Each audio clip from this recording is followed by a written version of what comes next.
এই ভ্যালেন্টাইন্স ডেতে তোমার প্রিয়জনকে ডেজার্টের ওপর লাভ লেটার লিখে দিতে চাও, তাহলে আমার এই রিলটাকে সেভ করে নাও।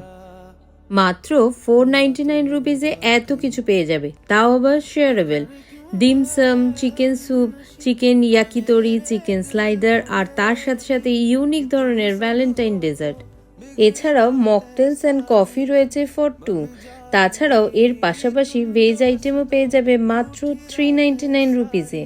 আর তোমরা যদি আমার মতো কফি পাগল হও, তাহলে তো এই ক্যাফেতে একবার আসতেই হবে, যেখানে ইন্টারন্যাশনাল কফি মাত্র 89 রুপিস থেকে স্টার্ট হচ্ছে। আর এনাদের খাবারের টেস্টের কথা আর কি বলবো। তাহলে দিলাম তো একটা দারুণ ক্যাফের সন্ধান। তাই আর দেরি না করে মনের মানুষকে মনের কথা বলতে নিয়ে চলে এসো এই নিউলি ওপেন অ্যাস্থেটিক ফ্লেমব্যাক ক্যাফেতে।